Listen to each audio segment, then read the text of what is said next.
Sejak pertama kali digelar pada tanggal 29 September 1955, pemilihan umum telah mengalami banyak perubahan. Pemilu pertama berlangsung 2 kali, yaitu untuk memilih anggota DPR pada tanggal 29 September 1955 dan untuk memilih anggota Dewan Konstituante pada tanggal 15 Desember 1955. Pemilu anggota DPR diikuti 118 peserta, yang terdiri dari 36 partai politik, 34 organisasi kemasyarakatan, dan 48 perorangan. Sedangkan untuk pemilu anggota konstituante diikuti 91 peserta, yang terdiri dari 39 partai politik, 23 organisasi kemasyarakatan, dan 29 perorangan.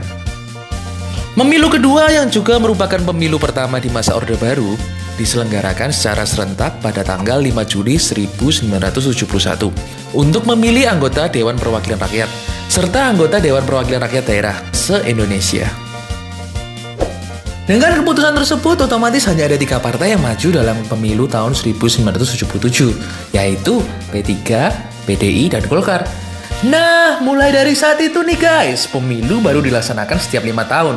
Pemilu diadakan mulai tahun 1977, 1982, 1987, 1992, dan 1997. Dalam pemilu tahun 1971, suara terbanyak diraih oleh Golkar. Pada tahun 1973, partai-partai Islam mengalami fusi menjadi P3, yang kemudian disusul didirikannya PDI yang berasal dari penggabungan 5 partai politik. Selama masa Orde Baru, Partai Golkar selalu keluar sebagai pemenang. Runtuhnya kekuasaan Orde Baru pada tahun 1908 membuat pemilu digelar lebih cepat, yaitu 7 Juni 1999. Dari 48 partai yang bersaing, PDIP, Partai Golkar, dan P3 masih menguasai perolehan suara. Wajah pemilihan umum berubah kembali di tahun 2004. Selain pemilihan legislatif, untuk pertama kalinya Indonesia melakukan pemilihan presiden secara langsung. Pilpres 2004 berlangsung 2 putaran dengan pasangan Susilo Bambang Yudhoyono dan Yusuf Kala keluar sebagai pemenang.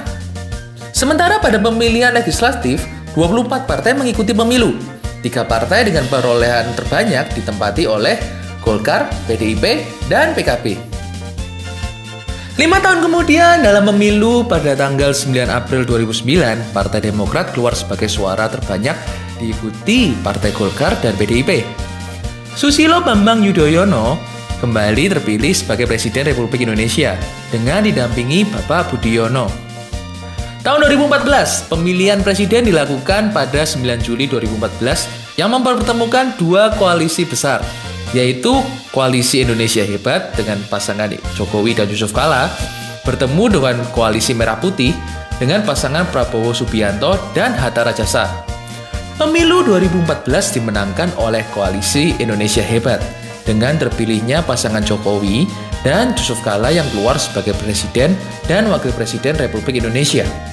Nah, pada 17 April 2019 ini akan dijadwalkan pemilihan presiden yang kembali mempertemukan Capres Petahana Jokowi dengan Koalisi Indonesia Kerja dan Prabowo dengan Koalisi Indonesia Adil dan Makmur. Hasil rapat pleno dari KPU Capres-Cawapres nomor urut 01 Joko Widodo Ma'ruf Amin unggul dari pasangan Capres-Cawapres nomor urut 02 Prabowo Sandi. Joko Widodo Ma'ruf Amin mendapatkan suara sebesar 85.607.362 suara atau total 55,50%. Sedangkan pasangan Capres-Cawapres Prabowo Sandi mendapatkan suara 68.650.239 suara atau sebesar 44,50%. Total suara sah yang telah dihitung KPU sebanyak 154.257.601. Yuk ikuti Bang Benny ke TPS. Semua TPS sudah dirancang dengan cermat sehingga bagi para penyandang disabilitas pun bisa datang ke TPS untuk memberikan suaranya. Ini adalah denah TPS. Perhatikan dengan seksama. Ada papan daftar calon dan daftar pemilih di depan TPS. Di dalam TPS ada meja pencatatan, ruang tunggu pemilih, meja KPPS, bilik suara, kotak suara, meja tinta, meja saksi, dan PPL. Pertama, pastikan dulu nama Anda tercantum di dalam daftar pemilih yang sudah ditempel di depan TPS. Kemudian, masuklah ke dalam TPS. Di meja pencatatan, tunjukkan EKTP dan form C6 kepada petugas. Kemudian, tulis nama Anda pada daftar hadir. Selanjutnya, duduklah pada kursi yang sudah disediakan dan tunggu hingga nama Anda dipanggil. Ketika nama Anda dipanggil, silakan datang ke meja KPPS 1, 2, 3 untuk mendapatkan kertas suara. Bawalah kertas suara ke meja atau bilik suara untuk melaksanakan pencoblosan. Berikut ini adalah tutorial mencoblos yang benar. Buka kartu suara, cermati gambar dan nomor yang akan dipilih, coblos menggunakan alat yang disediakan. Kemudian, tutup dan lipat kembali kertas dengan rapi. Selanjutnya, masukkanlah surat suara tadi ke dalam kotak suara yang telah disediakan. Jangan lupa untuk mencelupkan jari Anda ke dalam tinta. Ini adalah bukti bahwa Anda sudah berpartisipasi dalam pemilu.